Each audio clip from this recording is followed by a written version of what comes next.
mismo, o sea, a lo largo de la historia, no ahora, sino que a lo largo de la historia, ¿cuáles han sido las estrategias más efectivas que se usaron en los diferentes periodos, ¿no?, del cristianismo? Bueno, ya que estamos a las preguntas, se están respondiendo con de repente respuestas que no esperábamos, ¿no? Como estrategias o lo que tú decías, que es lo que voy a hacer ahora.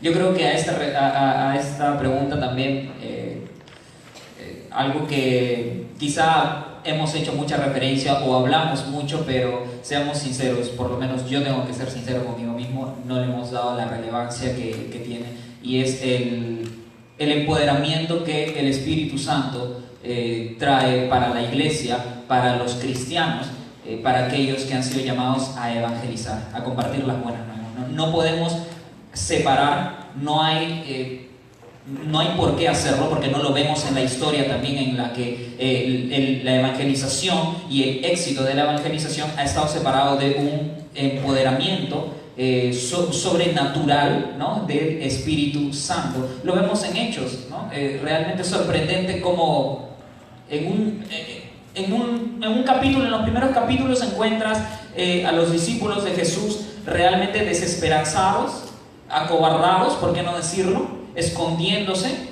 y de pronto ellos están orando juntos allí, buscando al Señor. Llega el Espíritu de Dios, llena sus vidas, los toca, los transforma, a tal punto que de un capítulo a otro tú ves que Pedro, el que había negado a Cristo, el que estaba ahí escondido, predica el Evangelio. Son 3,000, 5,000, Pablo transformado, otros discípulos también yéndose a distintas partes y predicando la palabra de Dios, y la gente, Hechos dice que Dios encargándose de añadir a su pueblo a quienes serían salvos. Definitivamente es algo que yo veo que no depende de nosotros, ¿no? Es algo exclusivamente que Dios hace, y es por medio de su Espíritu Santo que lo hace. Lo vemos en Hechos, lo vemos en los mártires de la iglesia. Han dado su vida, no la han dado simplemente porque, bueno, era bacán morir, ¿no? Para nada, para nada. Ellos han dado su vida porque tenían esa convicción y tenían el Espíritu de Dios allí que les daba ese denuedo, como Hechos dice, ¿no? El denuedo para predicar la palabra de Dios. Puedo pensar quizá en nombres que sería bueno que luego busquemos: George Whitefield, Hudson Taylor, misioneros. También tenemos que ligar esto a los programas misioneros, ¿no? Ellos tienen la intención de alcanzar a los pueblos con el Evangelio. Wesley, ¿no? En realidad hay muchos nombres son los que se me vienen ahora a la mente. Seguro el pastor Carlos va a mencionar algunos otros, pero cada uno de estos hombres, si tú buscas en Google sus biografías o lees algunos libros en los que hablan de estos hombres de Dios que fueron capaces de dar su vida por la gloria de Dios, por medio de la predicación del Evangelio, de los apóstoles, etc., tú no vas a ver hombres que de repente en sus conversaciones, en sus predicaciones, o la gente que habla de cómo conversaban con ellos. Leía un poco acerca de Policarpo, ¿no? Y cómo Policarpo de Esmirna, y cómo algunos autores que lo habían conocido se referían a él como que, wow, era un hombre que realmente te embelesaba cuando hablaba de la presencia de Dios, de cómo tenía sus conversaciones con los apóstoles, etc. Entonces se les recuerda por eso, no tanto por cuántos programas hicieron o cuán estratégicos o cuán creativos fueron. Se les recuerda por el poder de Dios que tenían, que los había investido, y ese denuedo y esa pasión que tuvieron hasta el punto de sacrificar su vida. Claro, lo que tú nos dices o tratas de hacernos entender es de que de repente a veces nos enfocamos tanto en las actividades, tal vez, ¿no? Como claro, iglesia que hacemos, que no está mal, y le ponemos, digamos, toda la perfección en los detalles y qué vamos a llevar, y de repente el material que vamos a utilizar. Exacto. Pero de repente lo principal que sería llenarnos nosotros de la presencia de Dios. Romanos dice, claro, ¿no? Hace un momento lo citamos. ¿Qué es poder de Dios? ¿Es el teatro? ¿Es el concierto? ¿Es mi retórica? ¿Mi capacidad de expresarme bien o de, ¿no?, conectar con la gente? No, ¿poder de Dios qué es? ¿Están atentos? ¿Qué es el poder de Dios? El Evangelio, ¿no? El Evangelio es poder de Dios. Entonces, ¿por qué creer o por qué tener tanto interés y ponerle tanto énfasis, como tú dices, en cosas que en sí mismas son buenas. No está nada mal hacer un concierto. A mí me encanta, por cierto, las canciones que hemos cantado, ¿no? Los teatros, las artes, hay muchas cosas. Incluso podemos hablar de eso a lo largo de la historia. Han habido medios estratégicos para poder expandir el evangelio. Puedo pensar quizá en su tiempo la imprenta fue un boom. Lo que hoy conocemos, lo que para nosotros es la internet, ¿no? La imprenta en su momento ayudó a que el evangelio se extienda, a lugares en los que ni siquiera Lutero u otros pastores o hermanos misioneros pensaban que iba a llegar. Puedo pensar también en Wesley, Whitefield, que ellos, no sé si estoy conectado aquí bien, pero usaban hasta los caballos, ¿no? No quiere decir que ahora vamos a montar un caballo y nos vamos a ir a la plaza de acá. No, pero eran cosas estratégicas. Las artes en su momento también fueron maneras de reforzar, de apuntar, de preparar, en mi opinión, el camino o el ambiente para la predicación del evangelio. En ningún momento este tipo de cosas, ninguna idea, por más chévere que sea, que por cierto debemos seguir haciéndolas, pero cometemos el grave error de ponerlas en primer lugar o reemplazarlas con lo que es realmente importante: el investimento poderoso del Espíritu de Dios y la predicación con denuedo del Evangelio de Jesucristo. O sea, no invirtamos la fórmula, porque no va a funcionar, ¿no? Podemos tener resultados numéricos, ¿no? Y bueno, ver tantos chicos o tantas personas emocionadas, tantas personas aparentemente tocadas emocionalmente, pero luego podemos ver en lo que tú dices, ¿no? Iglesias, en nuestras iglesias, ver gente que de repente está allí solo porque, bueno, le agrada a la gente. Hay acá gente moralmente buena, gente chévere, pero no por un amor hacia Dios. Y ya que hablamos de, digamos, un poco de las actividades que uno puede hacer, ¿no?, con el tema de evangelismo, que es súper importante también, como tú dices, utilizar las herramientas creativamente que tenemos ahora en la actualidad, ¿verdad?, para poder llevar el mensaje, pero con el poder del Espíritu Santo. Y Pastor Carlos, Charles. Es que a mí me gusta llamarlo así, me siento más inglés, no sé inglés, pero cuando digo Charles siempre... Quería hacer un pequeño complemento a lo que decía Sammy. Por ejemplo, yo creo que la mejor estrategia, antes de nuestras estrategias, es una oración como se llamaba en el tiempo del avivamiento de Gales, en 1904. Un jovencito llamado Evan Roberts se puso a orar, y luego ese tipo de oración clamando se le llamaba una oración con dolores de parto. De repente acá hay señoritas o señoras que ya han tenido un bebé y saben qué es lo que duele tener un hijo. Si así no te duele las almas de los perdidos, entonces es posible de que no estés realmente entendiendo el evangelio, no estés entendiendo realmente el evangelio. Una oración con dolores de parto va a traer que Dios descienda sobre su iglesia. Y cuando Dios descienda sobre su iglesia, esa va a ser la mejor estrategia. Porque todas nuestras metodologías van a sujetarse a nuestra teología, es decir, a nuestra vida espiritual y a nuestra conformidad con las Escrituras. Cuando nuestras metodologías se sometan a la Biblia y al poder del Espíritu Santo, todas nuestras estrategias van a ser mejor y mucho más efectivas que las que hemos hecho con mucho ahínco, preparándolas bien, ¿no?, como estábamos hablando, pero también sin poder de lo alto. Recordemos eso. Tenemos que clamar al Señor. Tenemos que tener pasión por lo que hacemos. Porque podemos tener muchas buenas estrategias, como bien decía Sammy, pero cuando ves en la historia de la iglesia este jovencito, por ejemplo, clamando a Dios: dobléganos, Señor, dobléganos. Él no decía: hazme un gran evangelista, sino humíllame. Humíllame para poder entender tu palabra. Humíllame para tener pasión por las almas, ¿no? Acabo con mi orgullo, en otras palabras. La iglesia debe clamar por eso. Que acabe Dios con nuestro orgullo. Que acabe con ese fariseísmo que a veces no aceptamos que todos tenemos. Y que nos dé pasión por las personas, ¿no? No solamente por los que tú amas, porque es fácil amar a los que amas, sino aún por los que se declaran tus enemigos. Amén. También te podría citar a David Brainerd, un jovencito, 29 años murió. Era, digamos, el pionero entre los indios americanos. David Brainerd oraba sin cesar. Busca en internet el diario de David Brainerd. Si buscas el diario de David Brainerd y lo lees y ves la vida espiritual de este joven, te sientes muy mal. Te das cuenta que tú no has hecho nada. La verdad, me siento humillado cuando leo el libro de David Brainerd. Yo tengo 38 años, él no llegó a mi edad, él se murió a los 29. ¿Qué hubiera hecho si tenía mi edad? Yo no he hecho ni el 2% de lo que hace él entre los indios americanos con la gente de mi ciudad.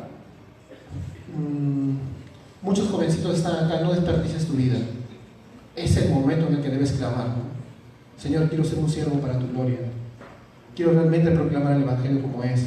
Quiero que me des mucha creatividad para hacer miles de estrategias, hazlas. Pero ¿sabes qué? Que mis estrategias estén bañadas de tu espíritu y de tu palabra. Amén. A lo largo de la historia, ¿cuáles han sido de repente los errores o cosas que nosotros debemos evitar al momento de salir a evangelizar, hablando ya de las estrategias, ¿no? De las distintas formas en que uno puede salir a evangelizar? ¿Qué es lo que yo puedo evitar? Mira, como estamos hablando ya en un contexto no tanto de forma sino de fondo, quiero hablar de dos cosas que debemos evitar, que son del fondo. Porque fácil te puedo decir, por ejemplo, en la sierra yo predico con un megáfono y la gente se me acerca. Pero si yo me pongo acá en el paseo peatonal de Pizarro, estamos en Trujillo, ¿no? Pasan personas y no me hacen caso. Dirán, ¿quién es ese loco? ¿Te das cuenta? Es otro contexto, ¿no? Entonces esas cosas son muy fáciles, las podemos leer en internet. Pero te voy a decir algo, dos errores que ha cometido la iglesia en el pasado y que tal vez nosotros ahora también cometemos. Y el primero es este, que no vemos en la Biblia quién es el ser humano. ¿Cómo es el ser humano? Te voy a leer cómo es el ser humano. Acompáñame a Efesios capítulo 2, versos del 1 al 3. Este es el apóstol Pablo, hablándole a la iglesia de Éfeso, una iglesia que ya era salva, así como nosotros acá, ¿no? Todos somos creyentes. Y les dice, y Él os dio vida a vosotros, está hablando a ti el apóstol Pablo, y Él te dio vida a ti, a ti, a ti, a ti, cuando estabas muerto en tus delitos y pecados. ¿Cómo estabas antes de venir a Cristo? Muerto. Es decir, eras incapaz de venir a Él. En los cuales anduvisteis en otro tiempo, ¿ves? Ahora estás en Cristo, gloria a Dios. Pero ¿cómo andabas? Según la corriente de este mundo, conforme al príncipe de la potestad del aire y el espíritu que ahora opera en los hijos de la desobediencia, entre los cuales también todos nosotros en otro tiempo vivíamos. ¿Ves? Pablo es humilde. Dice, ustedes no estaban muertos. No, yo también, dice. Vivíamos en las pasiones de nuestra carne, satisfaciendo los deseos de la carne y de la mente, y éramos por naturaleza hijos de ira, o sea, bajo la ira de Dios, lo mismo que los demás. Tú, no sé quiénes han estado cerca de un río o conocen un río caudaloso. ¿Qué pasa si yo agarro un muerto y lo tiro? ¿Va a luchar contra la corriente? Ya, esa es la gente que está ahí afuera. Tienes que saber a quién estás evangelizando, ¿ves? ¿Tú podrías manipular al muerto para que el muerto salga nadando de ahí? ¿O luche siquiera contra la corriente? Bueno, esas son las personas que están ahí afuera. Y ese eras tú. Ese es el primer error. De repente a veces nuestras metodologías están más centradas en captar a las personas y no en disipularlas. ¡Cáptenlas! Necesitamos una manchaza acá para predicar de Cristo. Pero si las traemos nada más y luego las encerramos en un cubo de reglas o en un cubo de diversiones, no van a nacer de nuevo. Y somos egoístas, ¿no? Porque tú sí has nacido de nuevo. Amén. Entonces haz mea culpa en tu corazón, hagamos mea culpa en el corazón y cambiemos un poco nuestra estrategia. Vamos a buscar entonces en la Biblia quién es realmente el ser humano. 2. Otro error que hemos cometido en la historia de la iglesia y lo seguimos cometiendo es no saber quién es Dios. Ahora tú dirás, pero somos cristianos, ¿cómo que no sé quién es Dios? Te hablo en un sentido específico. A la hora de la evangelización tenemos que entender que Dios es santo. No, pero el pastor Gandhi dijo que Dios ama el pecado y odia el pecado. No, o sea, Dios ama a los pecadores. Romanos capítulo 5 verso 8 dice que a pesar de ser pecadores, Cristo murió por nosotros. Pero realmente Dios es santo. Mira lo que dice Habacuc, el profeta, en el capítulo 1 verso 13 dice: muy limpios son tus ojos para mirar el mal. Ahora un inconverso o una persona no cristiana dirá: ah, genial, entonces como no me puede ver hago lo que quiero. No, sino que significa que no soporta el mal. Él quiere transformar ese mal a bien, ¿no? ¿Y por medio de qué lo va a hacer? Por medio de nuestras estrategias humanas. ¿Qué dice 1 Corintios capítulo 1, 21? No en la sabiduría humana, sino en la locura de la predicación. A mucha gente les parece locura, ¿no? Cuando tú les hablas de Cristo se ríen de ti. Pero recuerda que solo se ríen, en otros países te matarían. Nosotros los latinos de Trujillo estamos de vacaciones. Debemos darle gracias a Dios que estamos en un ambiente ganado por Occidente, o sea, por el cristianismo cultural al menos, donde podemos predicar a Jesús. ¿Amén? Entonces yo creo que esas son las dos estrategias que yo más les diría que tenemos que corregir. Los dos errores. Nos estamos olvidando bíblicamente quién es el ser humano y quién es Dios. Por ejemplo, si yo le digo a una persona que no conoce a Cristo, que no conoce a Dios, Dios te ve como algo muy valioso. ¿Está en la Biblia eso? Estoy engañando. Mejor, cuando yo le digo a una persona no creyente, una persona inconversa, Dios tiene un plan maravilloso para tu vida, estoy diciendo la verdad. Pero hay una verdad ahí. Lo que tengo que decirles es esto, mira. Dios tiene un plan maravilloso, glorioso y hermoso para su gloria. Y si tú te arrepientes y vienes a Cristo, Él te invita a venir, como dice Apocalipsis, ven y toma gratis de este plan, toma gratis de esta agua de vida eterna. Entonces ese plan maravilloso, glorioso y hermoso para su gloria se va a convertir en un plan maravilloso, glorioso y hermoso para tu vida, ¿ves? Pero tomémonos un minuto más en hablarlo completo y no solamente le digas, Dios tiene un plan maravilloso para tu vida, porque Él va a pensar de que Dios quiere que Él siga tal como es. Dios te acepta y ve tal como eres, te dice, pero te ama tanto que no te va a dejar así como eres. O alguno de nosotros sigue como era antes. No, ¿ves? Dios es un Dios de amor, en serio, de un amor transformador. Entonces yo creo que esos son los dos errores en los que cometemos y que si los corregimos va a ser la mejor estrategia. Todas nuestras estrategias van a tener un impacto tremendo en esta ciudad. Y no dudo que venga un avivamiento si corregimos esos dos errores. Y como para cerrar esta idea de quién es Dios, una pregunta que de repente sale a flote es, como jóvenes o como cualquier persona, ¿cómo podemos conocer a Dios?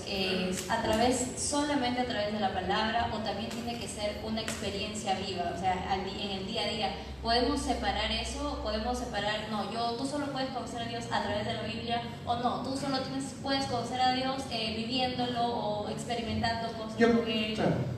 ¿Cómo sería? Esto es genial, porque la verdad no es ni uno ni otro. Algunos dicen, yo conozco solo a Cristo en la palabra, pero no veo ningún tipo de transformación en su vida. Y otros dicen, no, es que yo no siento a Dios todos los días. Mira, cuando tú solamente te guías por tus emociones, eso se llama, una palabrita nueva para que aprendan, se llama pragmatismo. ¿Qué significa pragmatismo?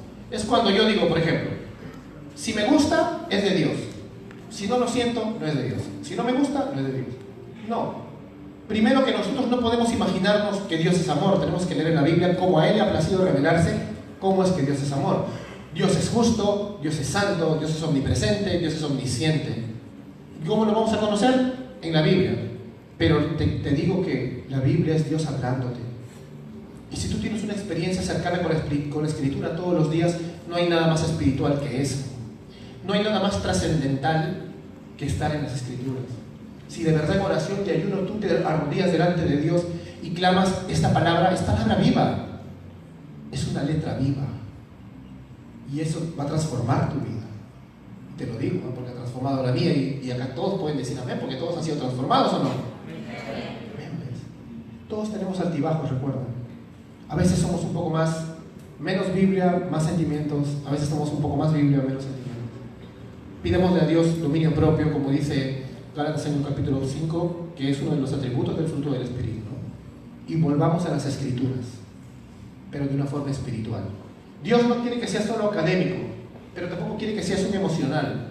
Dios quiere una persona que le guste ese libro llamado Biblia, porque Dios ha escrito un libro para que se lea, pero también nos ha llamado a pedir la llenura del Espíritu Santo, la iluminación del Espíritu cuando leemos las Escrituras.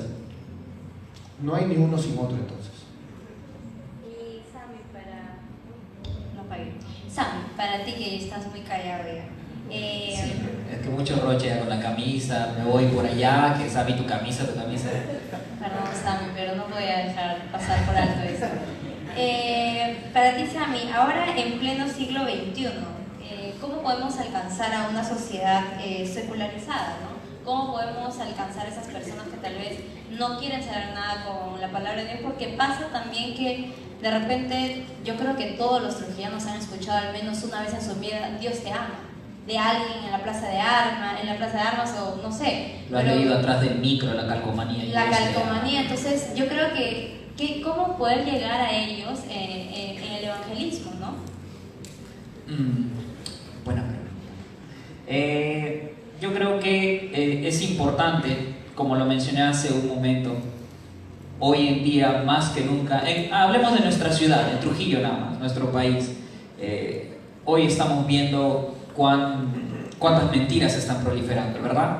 Vemos las noticias, el mismo gobierno, en el colegio, en nuestras universidades, nuestros profesores, nuestros compañeros. Wow, todos están abrazando su propia versión de la verdad. Y realmente eso es penoso, ¿no? Porque lo hemos visto en Efesios, que son muertos, están siendo arrastrados por la corriente del mundo, y un cristiano va a alegrarse de eso. No creo, no lo creo. Hoy es más urgente, creo yo, que nunca que podamos predicar la verdad. Y continuando hablando acerca del fondo y lo que es importante, vuelvo a lo mismo, ¿no? No podemos alejarnos de la verdad de Dios. ¿Cómo ahora en el siglo XXI ganar o que la gente pueda convertirse? Predicándoles el Evangelio, abrazando nosotros mismos el Evangelio. Quizá por ahí deberíamos empezar. Dijiste algo curioso hace un momento. ¿Cómo podemos esperar que alguien se apasione por lo que nosotros ni siquiera nos estamos apasionando de verdad? ¿Cómo queremos que la gente ame a Dios si nosotros no estamos amando a Dios? ¿Cómo queremos conversiones verdaderas si de repente no estamos autoexaminándonos a la luz de la Escritura y viendo si mi vida se está ajustando realmente a una evidencia del obrar de Dios? ¿No? ¿Cómo quiero que la gente se apasione por el Evangelio? Mi hermano sea un súper evangelista que sirva, que eso, que lo otro, si yo estoy viviendo solo orgulloso, viendo sus errores, etcétera, etcétera. Hoy en día es más urgente no solo predicar el Evangelio, sino vivirlo. La estrategia y el medio más importante que el Señor nos ha dado para poder evangelizar es la misma iglesia.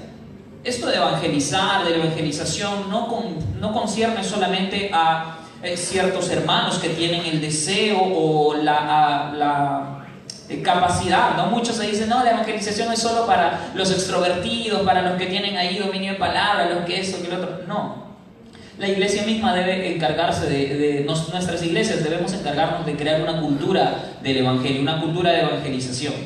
Y eso llevar a que nosotros abracemos el evangelio que queremos predicar, ¿no? ¿Cómo voy a...? Hay muchos de nosotros quizá que decimos, quiero ser misionero, quiero predicar la palabra de Dios, quiero viajar allá a Europa, a China, a Rusia, no sé qué, y tu vecino ni siquiera sabe que eres cristiano. Te sigues riendo en la universidad de los chistes colorados de tu amigo. En el trabajo están hablando sus inmoralidades y tú... O sea, estamos quizá cayendo en inconsistencia y es de lo que debemos arrepentirnos, ¿no? ¿Qué es lo que necesita el siglo XXI? ¿Qué es lo que necesitan ver nuestros amigos en la universidad, nuestros amigos en el trabajo, nuestros vecinos? Necesitan que la verdad sea proclamada y no solo eso, sino vivida. Necesitan consistencia y más que nunca cuando ellos se dejan llevar por la inconsistencia total, ¿no? Hay muchas chicas, no, que sí, yo tengo derecho a elegir, ¿no? Si es que aborto o no, y tú no tienes nada que decirme, pero ay, si le pateas al perrito, son capaces de matar desde ellas mismas. Entonces, es bastante urgente hoy en día que nosotros podamos recapacitar sobre nuestras propias vidas. Cuán implicante y cuán transformador ha sido ese mensaje que nosotros tan preocupados o tan esmerados estamos por compartir, ¿no? Sí, así que también se me viene a la mente el primer versículo, ¿no? De estar unidos como iglesia, ¿no? Si yo creo que Trujillo viera una iglesia unida, eso impactaría mucho más. Y ya para cerrar este bloque, ¿cuáles serían sus últimos aportes frente a eso? ¿Cómo ustedes recomendarían el tema de unirnos como iglesia de Cristo para poder impactar a Trujillo? Yo quería leer Mateo capítulo 28, versículo creo, o pasaje que la mayoría para evangelizar debe conocer, ¿no? La gran, ¿qué? La gran comisión. Y acercándose Jesús, bueno, del versículo 18 al 20, le dice, y acercándose Jesús les habló diciendo, toda autoridad me ha sido dada en el cielo y en la tierra. Id pues y haced discípulos de todas las naciones, bautizándolos en el nombre del Padre y del Hijo y del Espíritu Santo, enseñándoles a guardar lo que os he mandado. Y aquí yo estoy con vosotros todos los días hasta el fin del mundo. Si es que, bueno, hemos hablado, bueno, yo y creo que el pastor también, acerca de lo que consideramos importante, vital, antes de lo que vayamos a hacer, ¿no? Porque hasta ahora no hemos hablado mucho de qué debemos hacer o cómo hacerlo, pero es importante que antes de la acción tengamos la correcta convicción, amén. No podemos presentarnos con un montón de acciones si es que tenemos una convicción pobre. Pero ahora, hablando de qué hacer, justo mis devocionales la semana pasada han sido bastante de este pasaje y lo compartía con algunos hermanos. Y es curioso cómo en este pasaje, Cristo, antes de enviar a los discípulos, les habla de la autoridad que Él tiene, que le ha sido otorgada. Él dice, toda autoridad me ha sido dada. Esto nos debe llenar de una confianza sin igual. Es el Dios del cielo y de la tierra, el dueño de la creación entera. Él es quien nos encomienda y nos envía a predicar su palabra. ¿Tenemos dudas? ¿Tú crees que Cristo tiene la intención de fracasar? No. Cristo tiene la intención de ser exitoso al ganar a los suyos. Amén. Entonces, ¿por qué dudar? ¿Por qué quedarnos en la mediocridad, en la ineficacia? Otra cosa que de repente hacemos es que como cristianos consideramos el mundo, no tanto que hablamos los que están perdidos, no, fúchila, con el mundo no. ¿Cómo vamos a impactar el mundo? ¿Cómo la gente se va a convertir si es que nos estamos escondiendo? El Señor Jesús primero apela a su autoridad para enviarnos. Luego de eso, como segundo punto, Él dice id. Y era curioso en los devocionales que hacía que la palabra en griego usada para decir id o vayan puede ser reemplazada o leída también como mientras van yendo, mientras se van conduciendo en la vida.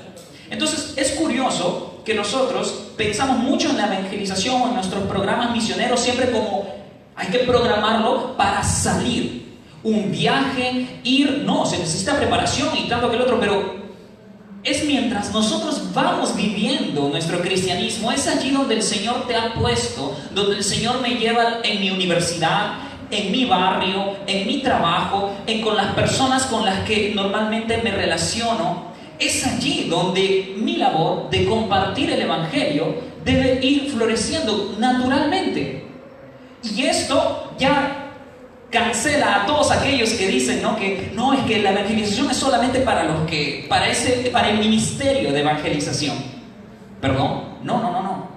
Todo creyente transformado por Cristo, salvado por Cristo, va a querer que otros conozcan a ese Cristo, ¿amén? ¿O no? Y como tercer punto es definitivamente la confianza total, volviendo a la seguridad de que el éxito está asegurado por el mismo Señor. Él dice que no nos va a abandonar, no nos va a dejar ni un solo día. Así que no hay por qué temer, no hay por qué dudar, no hay por qué detenernos, hermanos. La gente se está muriendo allá afuera y ustedes saben a lo que me refiero, ¿no? La gente está muerta espiritualmente, como alguna vez tú y yo lo estuvimos. ¿Seremos tan egoístas de negarles este mensaje que les puede salvar? Este mensaje que los puede traer a la vida, guiarlos al Señor, que puede realmente satisfacer esa sed que ellos tanto están buscando como nosotros, sedientos y siempre acudiendo al charco de agua sucia. Nosotros lo hacíamos así, ellos también están así, y Cristo dice: yo soy la fuente de agua de vida eterna. Ellos están hambrientos, pero se van y se conforman con pan rancio, y Cristo es el pan de vida eterna. ¿Le negaremos eso? Qué importante es a mí esto, ¿no? De vivir el Evangelio día tras día, ¿no? Si tenemos alguna actividad de repente como iglesia, como jóvenes, pero ir día tras día, yendo a la meta. Gracias, Sammy, también por todo lo que nos has ayudado el día de hoy, nos has compartido, por estar aquí. Gracias a Dios. ¿Y usted, pastor, Bueno, algo para cerrar? para complementar lo mismo que dice Sammy, es un llamado al optimismo. Cristo dijo que ni las puertas del Hades prevalecerían contra la iglesia. Es decir, que Satanás no va a poder aguantar mucho tiempo las puertas y que nosotros somos un ejército victorioso que estamos a punto de bajarle la puerta. Pero no sé en qué momento triste, cambiamos y ahora muchos de nosotros creemos que nosotros estamos aguantándole la puerta al diablo. ¿Te has dado cuenta? Es hora de darle vuelta a la torta. ¿Tenemos un mensaje que es poder de Dios para salvación o no? Amén. Entonces yo te llamo, Iglesia de Trujillo, a esto. Primero, a mantener la unidad. En medio de las diferencias periféricas no fundamentales, como hace poco le dije a un pastor cuando tuve una charla con él en un canal, son diferencias que podemos conversarlas con un cafecito y nos despedimos con un abrazo. Pero con el Evangelio no se juega. El apóstol Pablo podía conversar de muchas cosas, pero cuando hablaba del Evangelio, ¿qué decía? Aquel que trae un Evangelio diferente es anatema. Nosotros no podemos permitir que los anatemas crezcan, sino que el Evangelio de Jesucristo prevalezca y transforme la ciudad. Si nosotros tenemos una visión de la vida cristiana pesimista, vamos a terminar debajo de nuestra cama, esperando que Cristo vuelva. Cristo va a venir, pero que nos encuentre trabajando, ¿no? ¿Se acuerdan la parábola del siervo holgazán? Que dice, mi señor no viene, tarda en venir. Así que me pongo a beber y a gozar y luego a dormir. ¿Y qué pasa con él? O recuerden el siervo que tiene un talento y lo esconde. ¿Qué pasa con él? Dios permite, a veces, falsos siervos, ¿eh? Y nosotros no somos, acá todos somos la verdadera iglesia de Cristo. Entonces nosotros tenemos que salir y multiplicar esos 5 talentos por 2 y esos 10 por 2. ¿Amén? Amén. Vamos a tumbarle la puerta a Satanás. Amén. A través de la redención de los que creen. Estábamos muertos. ¿Te acuerdas? Muerto estabas. Yo también. Y Dios te amó sin condiciones. Él elige salvarte sin condiciones. Y en esa cruz paga tus pecados efectivamente. Porque no fue potencialmente. Los pagó efectivamente. Por eso Él dice consumado es. Luego te enamoraste de Él porque te llamó. Una gracia irresistible que no pudiste soportar. Y finalmente ahora estás en su mano y nadie te saca de ella. Porque el que empezó la buena obra en ti, la tal cumplirá. Mira esa hermosa experiencia que hemos vivido. La estás apreciando y valorando. Y estás llevando ese tesoro a los que están afuera. Entonces mi llamado, Iglesia de Trujillo, es a mantenernos unidos. Y eso que acabamos de ver ahorita, vamos a llevarlo de afuera. Vamos a mostrarle al mundo que Dios nos ama a través de nosotros. Eso sería. Muchas gracias, Pastor Carlos. Y por ahí ya veo a algunos chicos inquietos porque quieren que sus preguntas, por favor, se hagan escuchar. Entonces no se preocupen, chicos. Vamos a ver qué preguntas se han formulado para ustedes. En realidad yo no voy a responder. Dice, ¿cómo podemos transformar nuestra ciudad donde siempre se ve corrupción tanto en la política y hasta en nuestras casas? Hasta en sus casas. Ser sal y luz. Bueno, Megan tiene ganas de responder eso, pero yo quisiera hacer este comentario. Ser sal.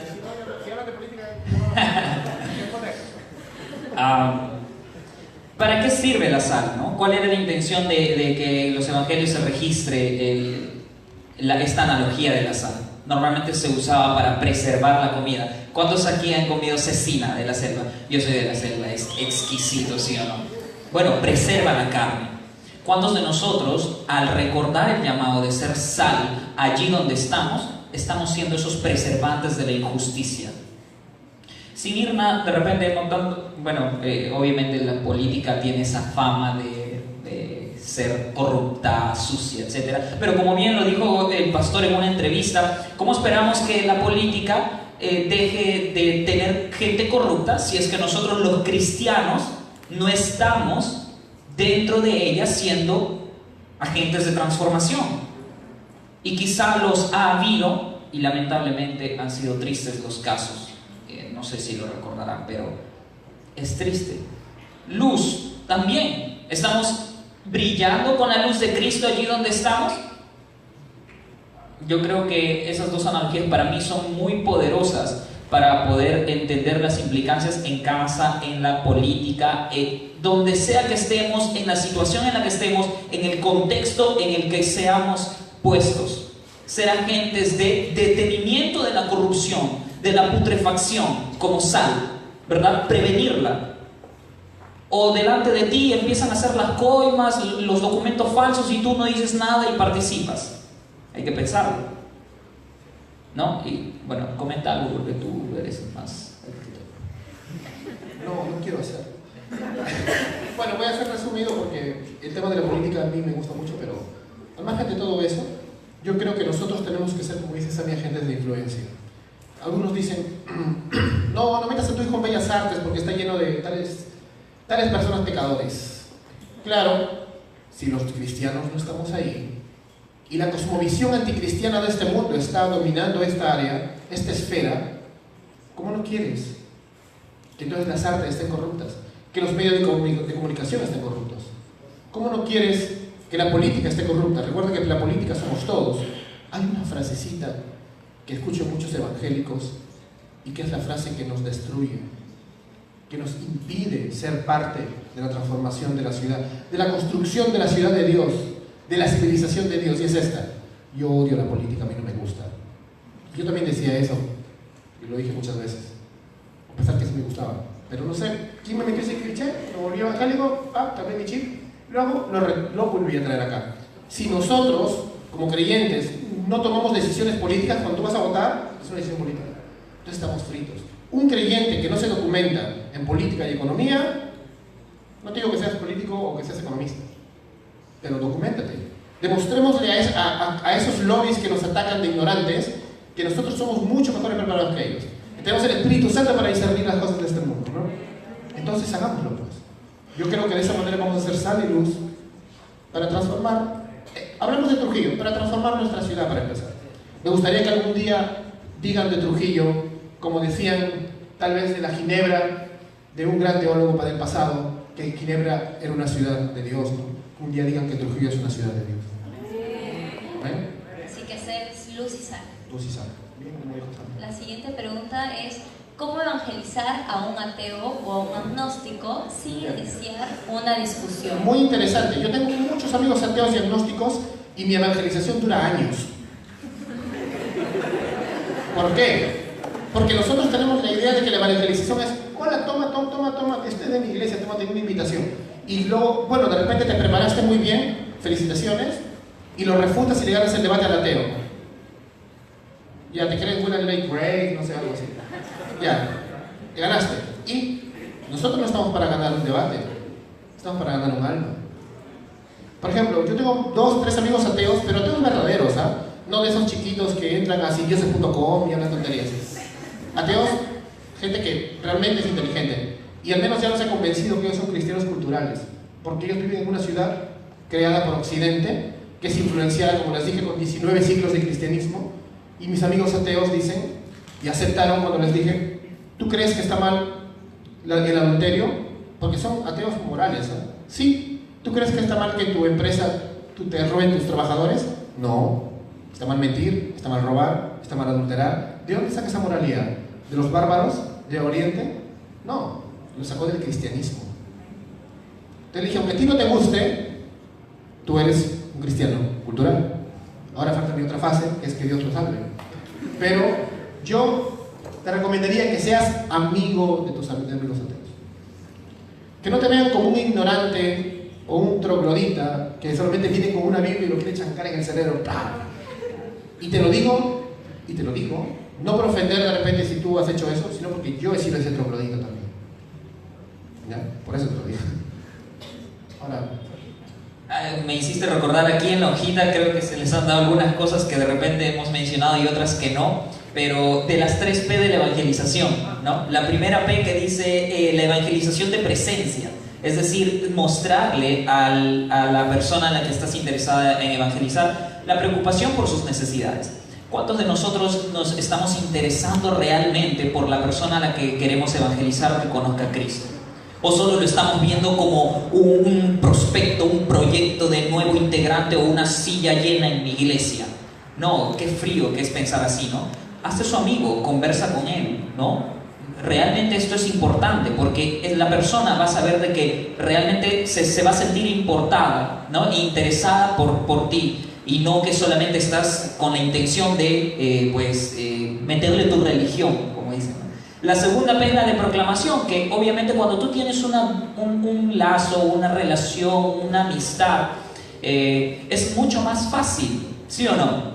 Predicarles el Evangelio, hablarles de tus convicciones, de tus principios cristianos, de dónde proviene tu fe, qué es lo que crees, etc. Aquí, ojo, respecto a ateos, gnósticos o cualquier otra persona que no confiese el cristianismo pero tenga sus posturas, una cosa es debatir o refutar algunos argumentos, de repente haciendo uso de la apologética, pero otra cosa es predicarles el Evangelio. Podemos refutar muchos argumentos, podemos frente a muchas personas hablar de teísmo y tantas teorías, pero si no las guiamos, no tenemos la intención de persuadirlas a la fe en Cristo, eso no es evangelización. Pero la apologética sí es muy importante. Te va a ayudar, por ejemplo, ese argumento, el argumento de la moral.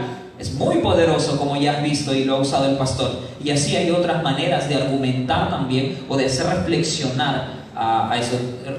Sería bueno que leamos unos libros de apologetas, es muy interesante. La tercera P es la de persuasión, que una vez ya de predicarles el Evangelio, tener un trabajo o una intención de discipularlo, ¿no? De siempre estar reforzando ahí la palabra, de encaminarlo siempre en la fe y sobre todo, como yo creo que a lo largo de este taller hemos visto, considerando tres cositas, ¿no? El pastor mencionó dos, yo quisiera añadir una más. ¿Quién es Dios?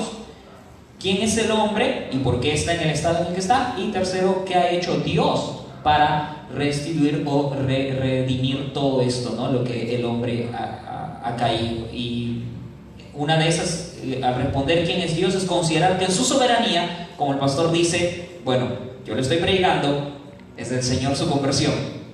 Dos, también a la par de que Él es alguien que está muerto en sus delitos y pecados. ¿Y quién hace la obra?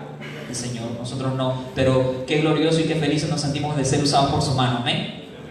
Y tercero, bueno, predicarles el Evangelio, que es lo que el Señor ha hecho, ¿no? Amén. Hay otra pregunta más. Dice, ¿qué pasa cuando al evangelizar abrumamos tanto a la persona que en vez de captar su atención, terminamos espantándolo? Bueno, yo creo que si tú te has dado cuenta que has abrumado a una persona tanto que terminó espantándolo, qué bueno que te hayas dado cuenta de que caes espeso. Nosotros, para que tú abrumes a una persona, significa que has estado haciendo una evangelización tal vez presionante. Por eso estábamos hablando hace rato de la efectividad de la evangelización con una oración de dolores de parto. Permite que ese corazón sea abierto por Dios. No le digas, vamos a la iglesia, que tengo esto. Ya, voy. Como ya vino una vez, cae. Vamos, que vamos. De repente no puede ir, de repente no quiere ir. Ora para que su corazón se abra. Siembra el sentido del evangelio, siembra. Mucha gente que yo he invitado ha venido después de mucho tiempo. No te digo, no hostigues a la gente. Eso sí te lo digo. No hostigues a la gente. Porque en esta sociedad es muy fácil poder hostigar porque no estamos acostumbrados, como te digo, somos una sociedad occidental. Anda, hostiga a Irán, a ver qué te pasa. Anda a la China comunista, a ver qué te pasa. O anda al interior de la India y mira qué te van a hacer, te agarran cañazos de bambú y mueres. Entonces tú tienes que ser estratégico, tienes que mirar tu ciudad con ojos misioneros. ¿Cómo alcanzo a las personas? Y en este caso, las personas hostigadas, generalmente es porque tú has tratado de una manera un poco presionante llegar a ellos, igual que con el ateo, sé su amigo. Muéstrale a Cristo, muéstrale que Dios lo ama a través de ti, y él solito un día te va a decir, como mis amigos ateos me llaman, Carlos, ¿me puedes dar un consejo? Porque ellos se han dado cuenta que realmente Cristo ha hecho una obra en mi vida, aunque tercamente todavía no se arrepienten, pero ya, después de muchos años de burlas, ya ellos se dieron cuenta. Y tú tienes que dar ese testimonio, y nunca rendirte de dar ese testimonio.